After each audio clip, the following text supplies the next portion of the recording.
राम प्रीतमपुर आ रहा था तो उसने यह पैसे मुझे थमा दिए और आपको देने के लिए कहा।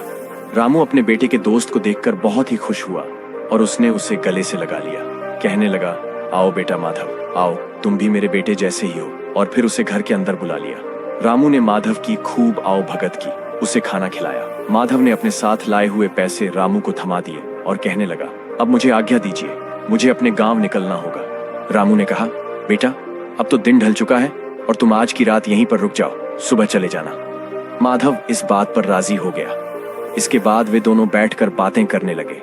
बातों ही बातों में रामू ने माधव को अपनी सारी आप बीती बता दी कि किस तरह से जमींदार ने उसके साथ धोखा किया और जो कर्जा वह वापस कर चुका है, उस कर्जे के लिए जमींदार उसे बदनाम कर रहा है।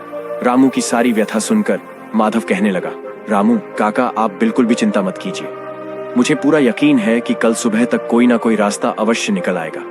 ईश्वर ने चाहा तो भरी कोतवाली में आपकी बेगुनाही साबित हो ही जाएगी और उस जालिम जमींदार का भांडा फूट जाएगा।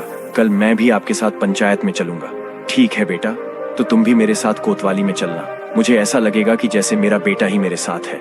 आधी रात तक बातें करने के बाद वे दोनों सो गए। अगली सुबह जब कोतवाली शुरू हुई तो सभी पंच, जमींदार, रामू, माधव और कोतवाल सहित गांव के कई लोग वहां पर मौजूद थे।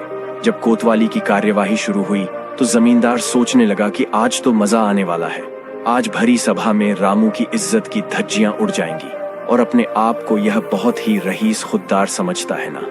आज इसकी सारी खुददारी चूर चूर हो जाएगी। आज के बाद यह किसी को मुंह दिखाने के लायक नहीं रहेगा।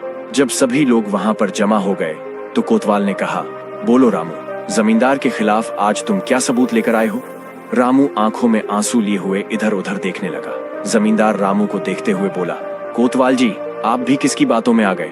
इस रामू की बातों पर बिल्कुल भी विश्वास मत कीजिए। जब रामू मेरे पास आया था तो इसने पैसे दोबारा से उधार लिए थे।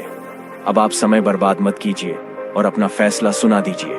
जमींदार की बात सुनकर कोतवाल ने कहा, काफी देर हो चुकी है, हम और अधिक प्रतीक्षा नहीं कर सकते। हमने फैसला कर लिया है। जमींदार सच बोल रहा है। इससे आगे कोतवाल जी कुछ और कहने ही वाले थे, उतने में ही एक आवाज आई, रुकिए कोतवाल जी, मैं इस जमींदार की सारी सच्चाई को जानता हूँ। यह सुनकर सारे गांव वाले उस नौजवान की तरफ देखने लगे, जबकि जमींदार हैरान रह गया। उसकी आंखें फटी की फटी रह गई। उस नौजवान को देखकर कोतवाल ने कहा, तुम कौन हो? पहले तुम्हें इस गांव में कभी नहीं देखा।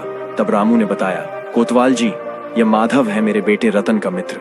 कोतवाल कहने लगा, अच्छा नौजवान, अब यह बताओ, जब रामू जमींदार के यहाँ पर पैसे देने गया था